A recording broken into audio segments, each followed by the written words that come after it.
Le Saint-Sépulcre dans la basilique de la Résurrection à Jérusalem est le cœur du christianisme, pour ne pas dire du monde.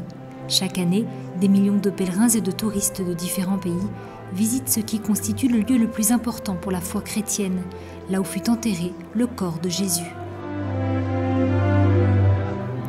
Après de nombreuses années, sans qu'aucune restauration n'ait été faite, les communautés qui supervisent la garde du tombeau ont annoncé que le tombeau du Christ ferait l'objet d'une rénovation. Les travaux néanmoins seront limités à des travaux de conservation. È un restauro molto conservatore, cioè l'edicolo dovrebbe... Il s'agit d'une restauration à caractère très conservateur. Le sanctuaire doit rester tel qu'il est, juste être consolidé. Les poutres d'acier qui entourent l'édicule seront retirées et l'édicule s'en trouvera plus beau. Mais la restauration sera très conservatrice. Il n'y aura pas de nouveaux ajouts. L'edicolo sarà fatto più bello, però come restauro sarà molto conservatore, non ci saranno cose nuove aggiunte. Entouré par une structure de l'époque ottomane, l'endroit est resté tel quel pendant de nombreuses années sans être restauré. Pour soutenir la construction, des poutres d'acier encerclent le tombeau, mais la restauration du lieu où le corps de Jésus a été déposé était restée jusqu'à présent lettre morte. Le tombeau fait partie du complexe de la basilique du Saint-Sépulcre qui est sous l'administration de 3 communautés chrétiennes, les Grecs orthodoxes, les Arméniens et les Latins ou catholiques, représentés par les franciscains. Cette répartition historique est issue d'un accord signé à la moitié du XIXe siècle, appelé le statu quo. En raison de cet accord, pour toute modification, le consentement des 3 communautés est nécessaire. C'est ainsi que les différentes parties de l'église ont déjà été restaurées, mais l'heure venue de restaurer le tombeau du Christ s'est toujours retrouvée dans une impasse.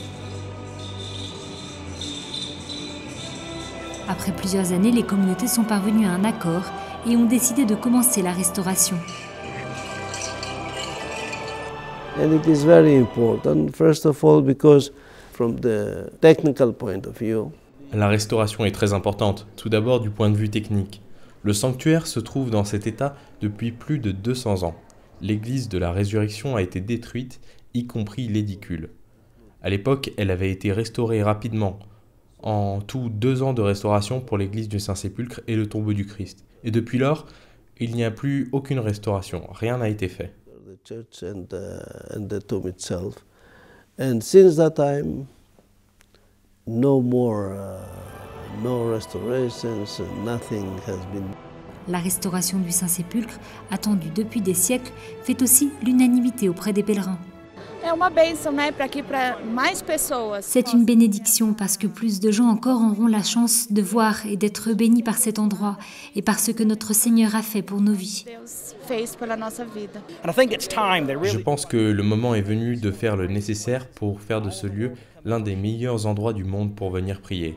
Les travaux devraient durer de 8 mois à 1 an et seront menés par une équipe technique de l'Université d'Athènes qui sera suivie par les architectes des 3 communautés. Au cours de la restauration, les activités de la basilique et les pèlerinages pourront continuer normalement.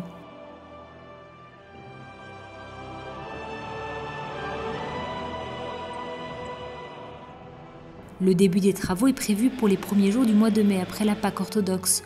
Tous espèrent que grâce à eux, resplendisse plus encore la vie du tombeau du Christ, un lieu qui en lui-même est porteur d'un message de renouvellement. Restructurer, restaurer est important parce que nous, chrétiens, nous avons de plus en plus besoin de mettre en valeur nos églises, nos lieux saints, afin que les fidèles se sentent plus à l'aise et puissent sentir la présence de Dieu dans leur vie.